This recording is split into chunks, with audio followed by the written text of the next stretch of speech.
Yes, no? Yes. Okay. Ganglimus. Very good. Ganglimus. Yun yung other name ng hinge joint. So, ngayon, bigay tayo ng mga example. Malaki ng mga sulat kami na. Kasi mamaya hindi magkakasya ito eh. Ano ba ginawa ko niya? Na nga. Liliitan ko lang kasi baka hindi magkakasya.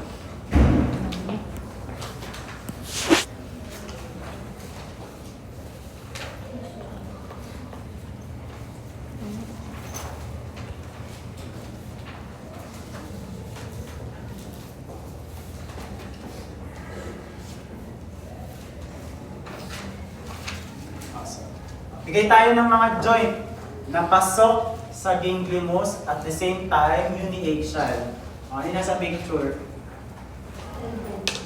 Okay, your elbow joint. Ano yung joint, anatomical terminology natin pag elbow joint? Humero-ulnar joint. Okay, so humero-ulnar joint or elbow joint, ang gagawin lang yan na action is flex and extend. So, ang flexion and extension, mag-occur lang yan sa anong plane? Sagittal. Sagittal plane. Anong axis? X-axis. May iba pa bang motion ang gagawin ng elbow? Wala na. Kaya nga siya tinawag na uni-axial and hinge joint. So, susulat na dito. Humero-ulnar joint. I-abbreviate ko na lang. Humero-ulnar joint. Okay. Ano pa? Ha?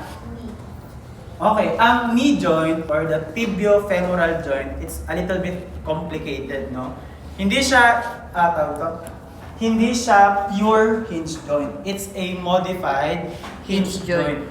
Kasi yung knee natin, nag-flex, extend, at the same time, pag malapit mo nang makomplete yung knee extension, yung tibia nagro-rotate externally. So, dalawa yung kanyang degrees of freedom. Flexion, extension, and rotation. So, pag flexion, extension, anong plane? Sagittal plane. Anong axis? X-axis. Yung rotation, anong plane? Transverse plane. Anong axis? Y-axis. So, dalawa yung kanyang plane na ginagalawan. Kaya hindi siya pasok sa ating uni-axial. Okay, nakuha ba yun? Ayun. Kaya nga tawag lang sa kanya is modified hinge joint. Okay? Hinge joint pa rin siya pero modified. Okay? Ayan. Ano pa? Pwede natin ipasok dito. Your IP joint. Interphalangeal joint. Or PIP and DIP, ang gagawin lang yan, mag-flex, extend. Okay? Ayan. Flexion and extension lang yung action na kaya nilang i-perform. Okay? Meron pa ba? Meron pa? Yung IP joint sa hand and sa paa, pareho lang yun. Okay? Mga hinge type of joint yun. Okay? Ayan. So far, no, yun lang yung mga parang pinaka-best example or common type of joints na pwede natin ipasok kay uni-axial. By the way, yung ganglimus joint, sa dalawa, yung elbow joint, yun din yung tinatawag na ganglimus joint. Other name niya rin yun, yung ganglimus joint. Okay? So next. Sulat natin dito yung pivot or trochoid.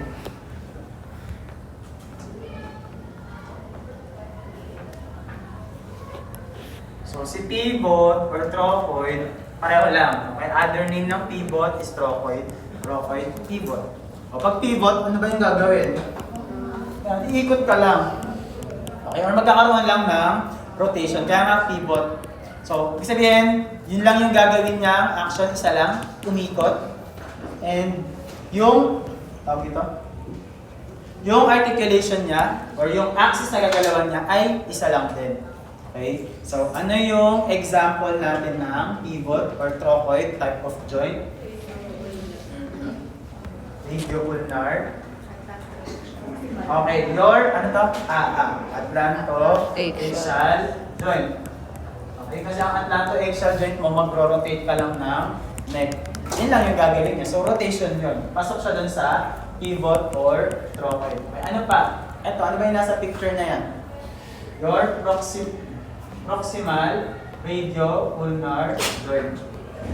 Okay? PRU. Proximal Kasi nandito yan sa taas, proximal radio-ulnar joint. Okay? By the way, nakalimutan ko, sa hinge joint, dagdag niyo siya si talocrural joint.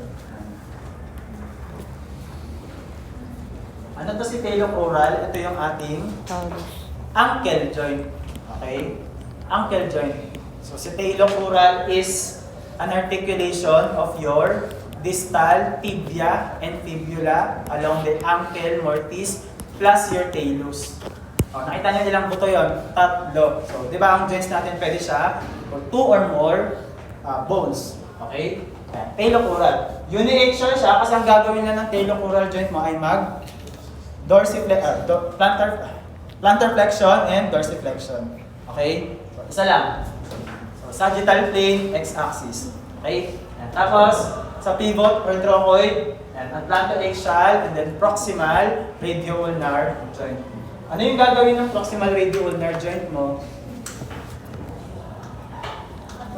Pronation and supination. Ang pronation and supination nangyayari sa anong plane? Transverse. Transverse plane. Anong axis? Y. Y-axis. Okay? Ayan. So, yan yung ating pivot or trochoid. Pasok na tayo sa mga biaxial, diarthrodial. So, biaxial, ibig sabihin, dalawa na yung axis or dalawa yung degree of freedom na gagawin ng mga joints na part nito. Okay? Sulat na dito. Ayun.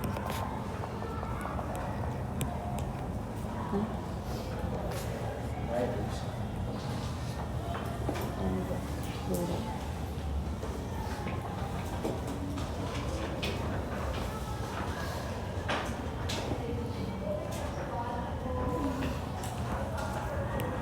Ano yung nakasulat dyan? Condyloid. Okay? Sulat namin dito. Condyloid.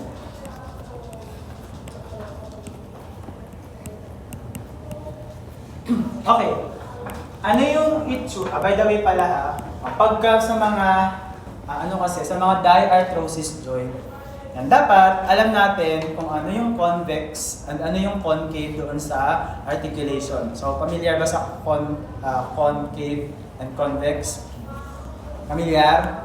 No. Sige, balik muna tayo sa kabila. Okay. Halimbawa, ito.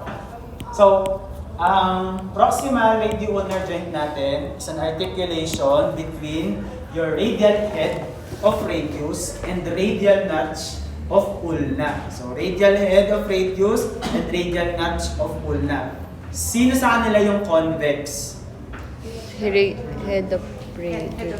Okay, yung head Of ng radius. radius na nag-a-articulate sa concave part ng radial notch of ulna. So, pagdating kasi sa pagdating sa mga diarthrosis joint, it's more of a concave convex articulation.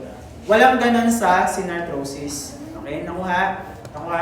So, ganun ha. So, dapat alam natin mag-identify kung sino si convex, sino si concave sa articulation. Kasi pagdating nyo ng TheraX sa peripheral joint mobilization, pag nagmo-mobilize kayo ng buto, alam mo yung dapat yung magiging indicator, yung magiging direction ng mobilization mo is depende sa kung sino sa joint yung nag-move, either convex or concave to convex. So, ganun. Kaya dapat at this point, marunong tayong mag-analyze kung sino si convex and concave doon sa dalawang buto or dalawang joints. Okay? Balik tayo dito sa condyloid. So, si condyloid joint, ang itsura niyan, meron kang convex na articulation and ang kanyang articulating surface is concave pero shallow. Sabihin mababaw. Okay? Halimbawa, ito yung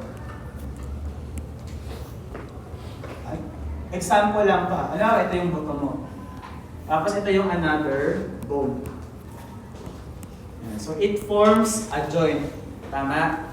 So ito si bone A, ito si E. Pagdating kasi sa condyloid joint, yung convex, buo siya. Okay? So buong half spherical yung kanyang appearance. Nag-articulate siya sa another bone na meron lang shallow concavity. Sabihin, mababaw. Okay? Ganun ang itsura ng articulating surface ni condyloid. Okay, nakuha ba yun? Meron kasi isang type under biaxial, isasama ko na dito yon kasi wala dyan, si ellipsoid.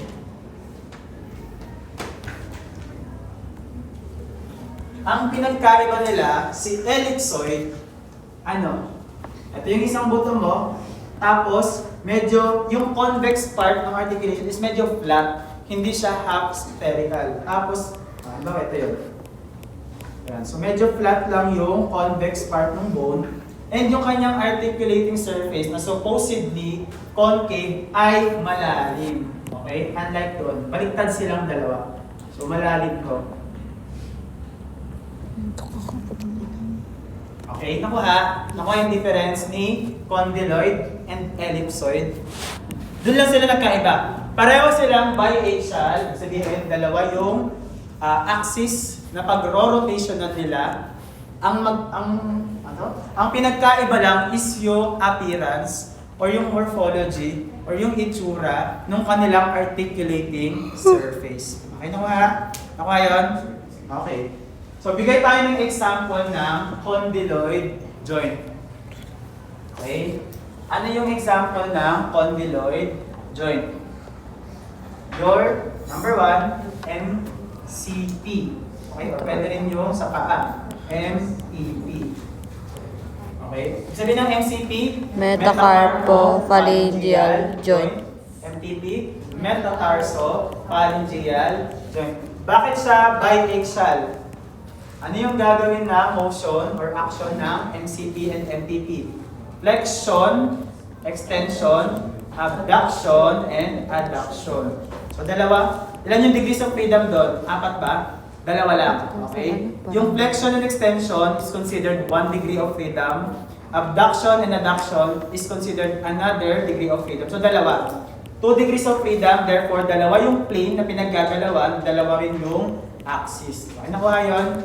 Hindi, pag nagbibilang tayo ng degrees of freedom, hindi mo bibilangin kung ilang motion yung kaya niyang gawin. Bibilangin mo yung motion na kaya niyang gawin sa isang plane or sa isang axis. Okay? Hindi na ba yun? Hindi. Okay. Halimbawa, flexion, extension, ayan, is 1 BOF. Ayan. Abduction, ay mga magka-counterpart lang. Adduction, another 1 BOF. So kapag kaya gawin ng MCP and MTP, yung 4 na motion na to, ibig sabihin meron siya 2 degrees of freedom. Ay, nakuha na? Nakuha yun? Okay. Ano ba ang example ng condyloid joint? Your AO joint. Atlanto-occipital joint. Ano ba ang atlanto-occipital joint? Diba this is also known as your, kung ito, okay, no joint. Ito si yes joint. Okay, so yes joint, ang gagawin niya, flexion extension. Flexion extension, nangyayari siya sa sagittal plane. Bakit siya naging biaxial? Kasi it's also going to perform lateral flexion of the head or ng neck natin. Pag lateral flexion, saang plane yon mangyayari? Coronal or frontal plane. Anong axis? Z-axis. Okay, kaya siya biaxial. May nakasunod pa? Ayan. Next, yung ating ellipsoid joint. Anong example ng ellipsoid joint natin? Okay, your wrist joint or radiocarpal joint. Okay, radiocarpal joint. Okay? Or ito yung natawag natin wrist joint. Ito yung wrist mo. Okay? And ang radiocarpal joint is an articulation of your radius, o yung distal part ng radius, at saka yung 3 proximal carpal bone. Ano yun? Scaphoid, lunate, and then triquetrum. Para mabuo yung radiocarpal joint. Ngayon, bakit siya naging biaxial? Ano yung gagawin niya? Motion or action? Flexion, extension, na again, anong plane? Sagittal. Sagittal plane, anong axis? X. X-axis. Ano pa yung motion na gagawin ni radiocarpal? Abduction. Abduction, adduction, or radial or ulnar? Deviation. Ulnar or radial deviation. Anong plane? Frontal. Or frontal plane. Anong axis? Z. Axis. Kaya siya biaxial. Okay na po ha? Intindihan niyo yun? Bigay tayo ng isa pang joint under biaxial. So si saddle joint.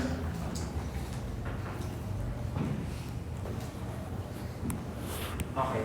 So, ano naman yung kinaibahan ni saddle sa ellipsoid and condyloid? Okay, by the way, may other name si saddle. Ano yun? Yung isa pa yung common na tawag din sa kanya. Okay, cellar. Okay, hindi stellar. Ano ba yun? Cellar. Cellar joint. Pag pinignan natin yung articulating surface ng saddle or cellar joint, ang itsura ay ganito. Yung isang side o yung isang part ng buto ay, sabihin natin, concave, tapos convex yung kanyang articulation.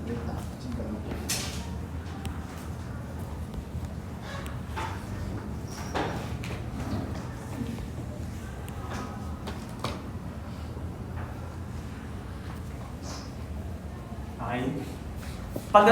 Pagdating sa, by the way, alam ba ang saddle, yung sa kabayo, nakasakay na kayo ng pag horse back riding na ba kayo? Tama ba?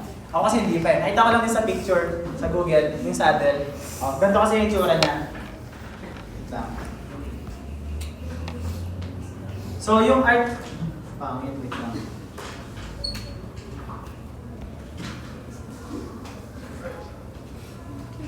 Ba't ito natawa? Nakakainsulta. Ayan, so yung itsura ng articulating surface. Wait lang, tatapusin ko na nga yung drawing.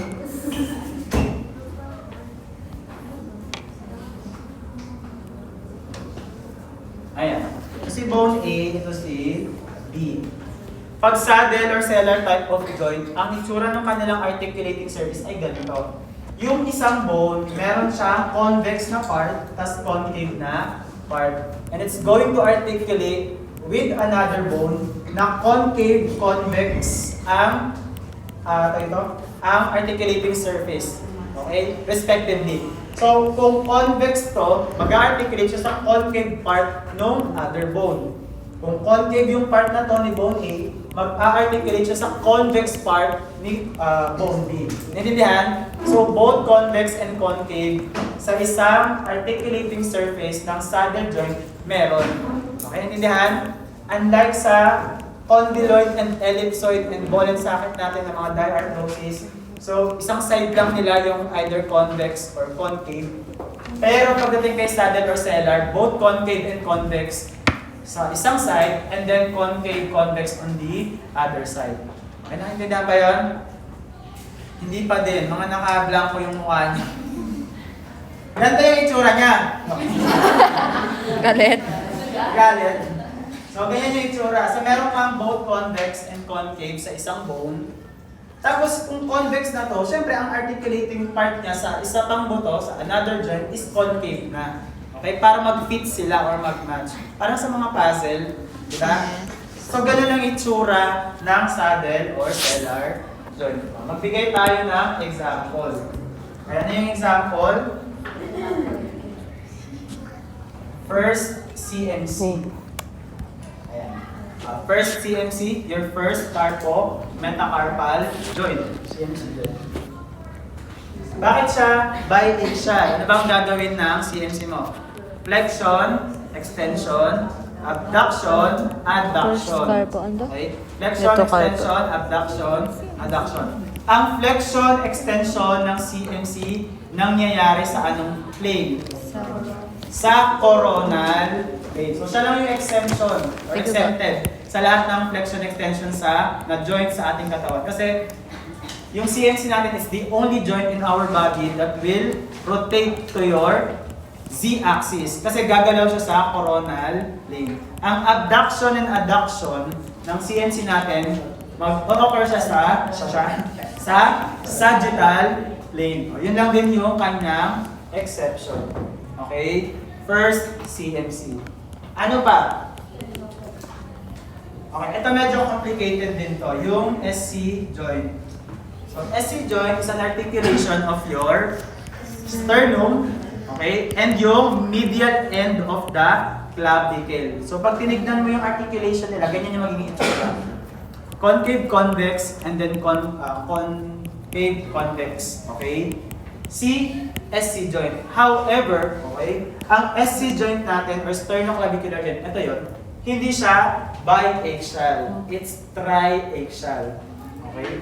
Tatlo ang kanyang motion or movement na gagawin. Ano yan? Protraction, retraction, elevation, depression, and rotation.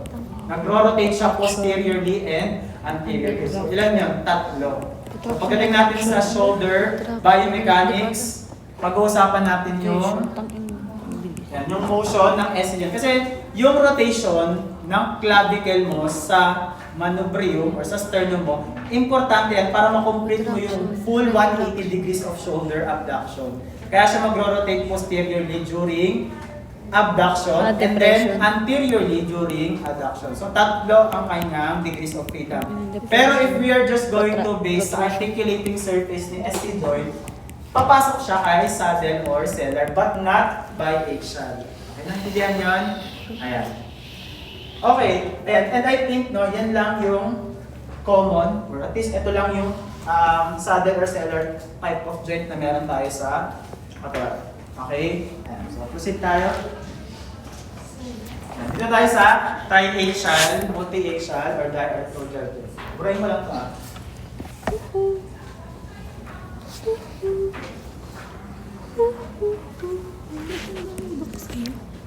Ano boxer? Ano yan? Madami daw sir box yung akin. Pwede ay maboxer. Sumabara sa box. Yan ka ha. Pwede. I only have two. Ganun talaga, wala tayo magagawa. Dagdagan mo na lang. Okay. Then tayo sa triaxial. Ito ko na lang yung sulat ha. Singit mo na lang sa ano. Talaga nag-dash eh. Triaxial. Dalawa lang naman dito eh. Tapos ito yung example.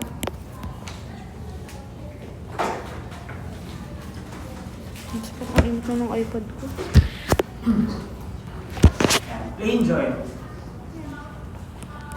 Okay, ito maging crucial din tayo, no? Ang plain joint, yan, it's not necessarily a triaxial joint. Ibig sabihin, yung mga plain joint natin, okay, ito na, bago ako tumalon sa thought na yan.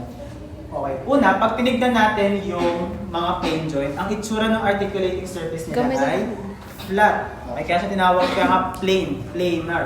So, pag tinignan mo yung articulation ng dalawang buto, hindi naman exactly ganito ha, pero pareho silang flat.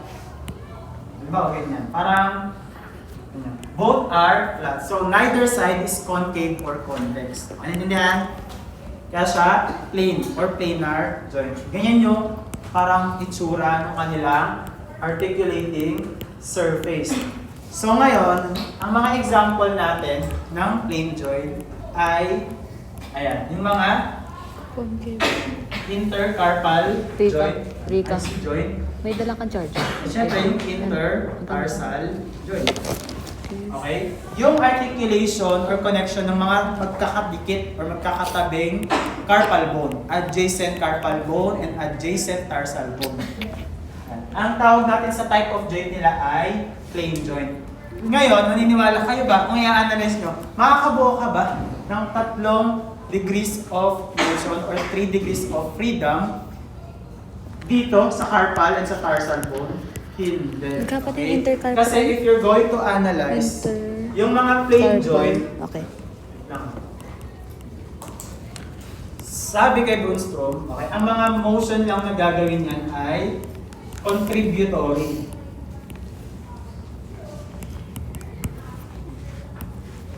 Pag sinabi contributory motion, ibig sabihin, mag-aano lang sila, ang tawag ito, mag-a-add, okay, or mag-e-exert ng motion or movement sa bigger part of joints kung saan sila kasama. For example, yung intercarpal joint, yung wrist joint, okay, kasi yun yung bigger joint under yung ating intercarpal joint. So para lang mabuo yung flexion and extension ng radiocarpal joint as well as ulnar and radial deviation, magkakaroon ng yung mga contributory motion na gagawin nito ay either sliding or gliding. Ganun lang, magsa-slide lang sila sa isa't isa o kaya mag-glide para lang mabuo yung range of motion o magkaroon ng full ROM sa joint or bigger joint kung saan sila under or below. Ay nakuha yun? So kapag sliding or gliding lang yung motion or movement na gagawin ng mga plane joint, meron ba silang axis na ginagalawan? Wala. Kaya nga ito, yung mga plane joint, ang tawag din sa kanila ay non-axial. Kasi wala namang axis gagalawan kapag sliding or gliding lang. Siguro, kaya lang din siya sinama dyan, is because to complete yung full range of motion, kailangan nilang mag-move. Okay, ng mga tri-axial or multi-axial joint. Okay, nakuha? Nakuha yun?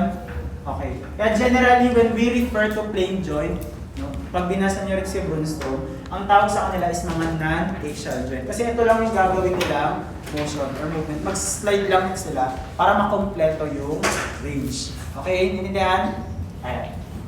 Ito yung totoong tri-axial joint. Ball and socket. Yung ball and socket. So best example, GH joint. Saka hip joint. Yan. Okay, so yan yung mga totoong ball and socket. Kasi ang GH joint mo, kaya niyang mag-perform ng 3 degrees of freedom.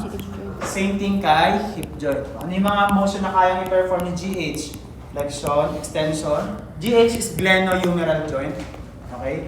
Ang hip joint, ang anatomical joint name niya ay acetabulofemoral joint. Kasi it's articulation between your acetabulum and femoral head. So, acetabulo-femoral joint. Okay? So, tri-axial sila kasi ang gagawin ng GH joint mo ay flexion, extension, adduction, IR, and ER. Ganon din kay hip joint. Okay? Flexion, extension, adduction, and then rotation. So, yung 3 degrees of freedom na yon nangyayari ay dumadaan sa 3 plane and therefore sa 3 axis. Kaya siya triplanar or tri-axial. Okay, naintindihan? Okay. Ayan. Tapos, si GH joint, meron pa itong special motion. Ano yun? Circumduction. So, yung combination ng lahat ng planes and axis kung saan nagro-rotate yung ating GH joint. Okay? Ayan. So, that's it, no, for all the joints in our body. So, may question ba kayo? Wala? Win-win na? Yes. Unang araw niyo pala ngayon Ano na ang pagod niyo? PE kami. First day of the week. PE. Okay. So, diretso na tayo dito. Alam ko, siguro umay na, probably umay na kayo, no? Sa mga planes and axis na may-mention na rin natin siya kanina. So, let's just have a quick review. Okay. Ayan. Wait lang. Ito kasi, medyo marami rin nalilito dito. Kung napansin nyo, yung mga cardinal planes natin or planes of motion, they also have other names.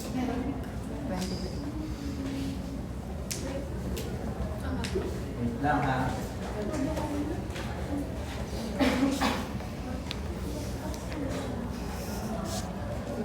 May dala kang charger na iPad. Charger na iPad. Ito mo dala ka. Type-C. Pero power bank. Yan. Tuloy, no? Okay, so tingnan nyo dito, yung ating frontal plane, alam nyo na yung other name is coronal plane, but did you know that it's also called XY plane? Yun, no. Hindi. No. Diba? Sagittal plane, wala siyang other name, so ang other name niya ay YC. Transverse plane, ang other name niya is horizontal, cross-sectional, or the XC plane. Madalas, yan tayo. Madalas, pagdating sa biomechanics and kinesiology, instead of referring to transverse, sagittal, or cardinal, ang ginagamit na lang other name is ito, yung plane. Ayaw niyo ate. Paano niyo siya tatandaan? Ito na, I got you. So wait lang. Yes. Ayaw na. So ito yung ating mga planes. Nandito Ito yung axis. Ito yung other name. Or AKA na lang. Also known as.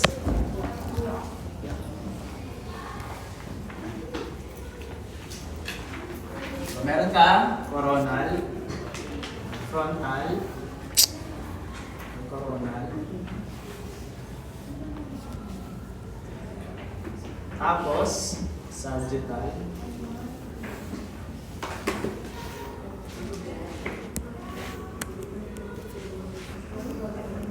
And then, transverse na lang.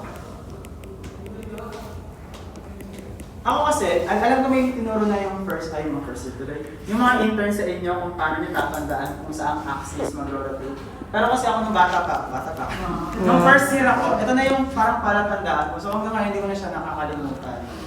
Okay, hanggang hindi ko na siya nakalimutan. Dala-dala ko siya ng board exam. Sana madala ko din yan. Ayan.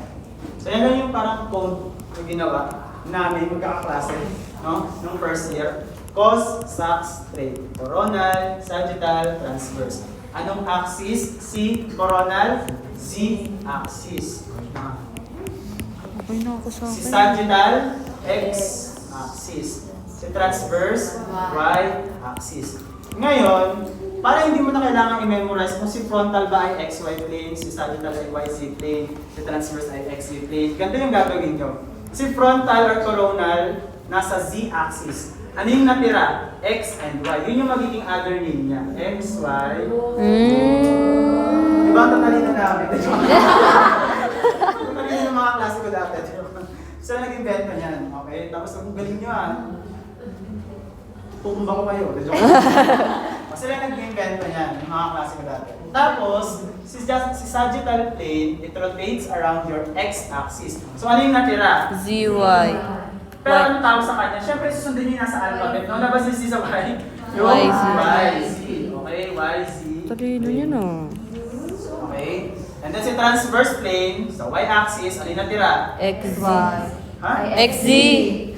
Mga tulog na talaga kayo. Ano lang na? Yan si XZ plane. Okay? Okay. Pwede na ba yan? Pwede na, no? Pwede na. Ano pa yung nakakalito dyan? Yung z-axis, meron din yung other name. Yung mga axis na yun, meron pa yung ibang pangalan. And it's named based on the section of the body na hinahati nila. Bye-bye. Okay? Wait lang. Meron pa. Meron pa yan. Ano ba yan? Sobra-sobra birth certificate niya. So, alam ko tinuro sa inyo to. Yan, yung ganyan. Ano to? Yung middle finger. X. What? Z. Huh? Z. Huh? X. Middle finger. X. X. Kasi nga. Ay! X nga. Ha?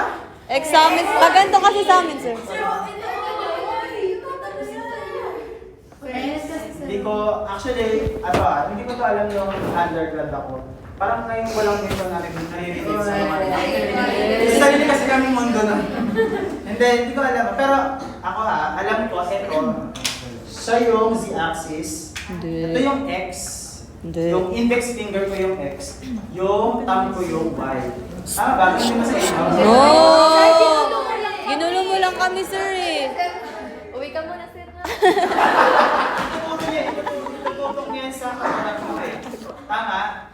Kaya kayo nagkakamali. Sir! Hindi, mali yun. Dapat, ako nagpaturo lang din ako dito sa mga Mali yan. Mali yan, sir. Mali sila. Anyway, okay na natin gamitin. Yan. Pero kasi, yan, si z-axis, ang other name niya ay, antero-posterior axis. Kasi yun yung i-divide niya ang section. Korap. Tama. Antero, Korap. posterior axis. May korap. Si x-axis, this is also called as your mediolateral axis. Si y-axis is si supero-inferior axis.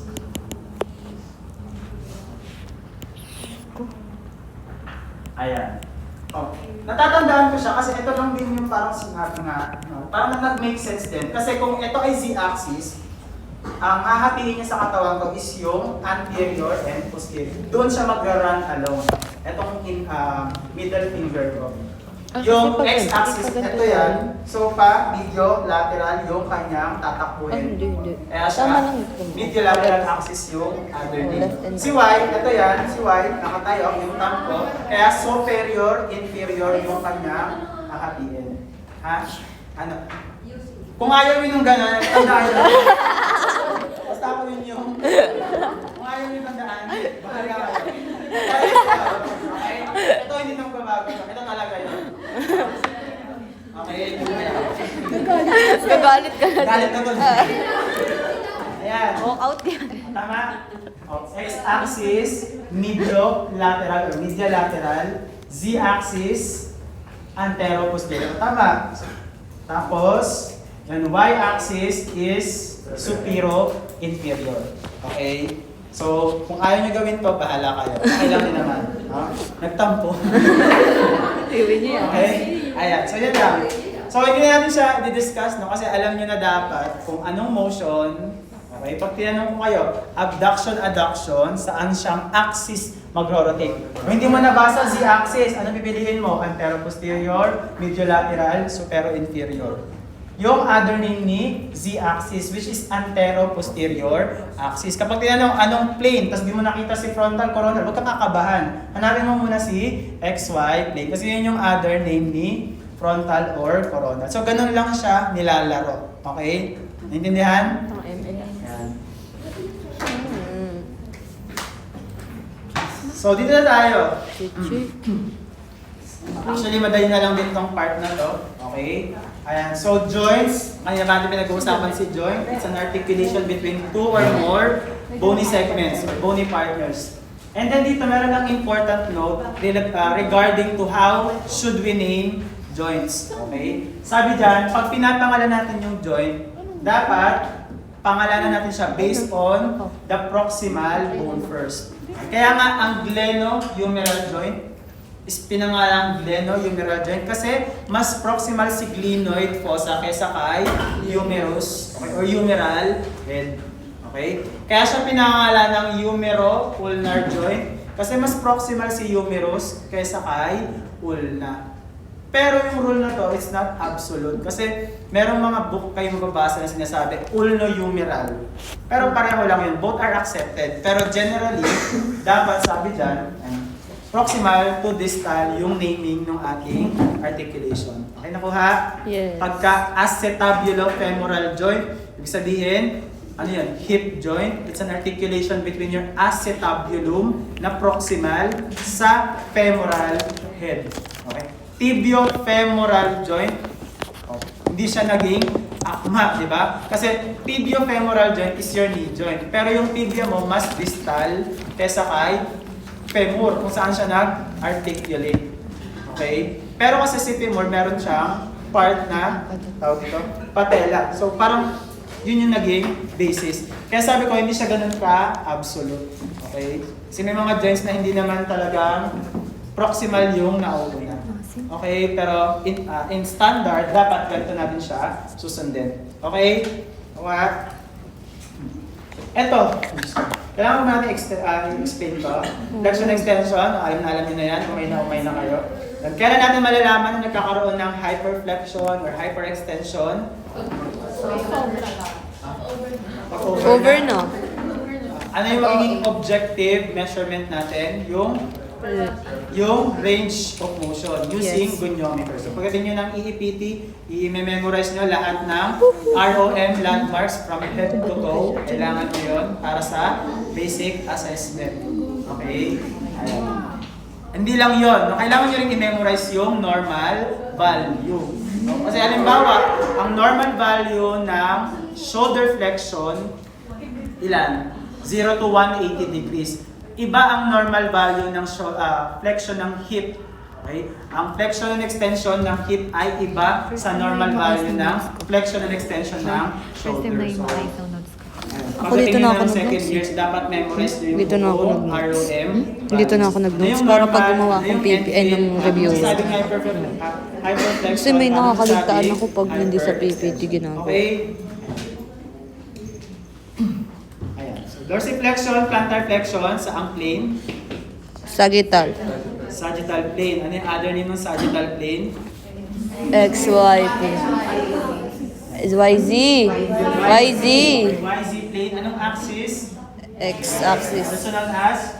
Mediolateral axis. Actually, no, in my experience sa board exam, sa APK, pagdating sa anatomy, physio, and kinesiology, sa kinesiology part ng exam, hindi ginagamit si X, si Z, tsaka si Y.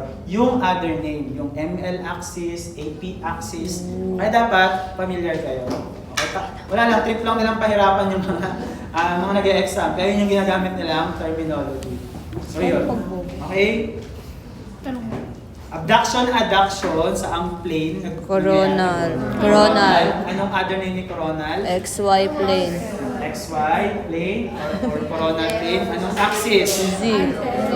Z-axis. Z-axis also known as Antero-posterior axis.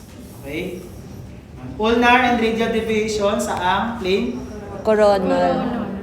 Coronal or frontal plane. Ganun din. Z-axis and then XY plane.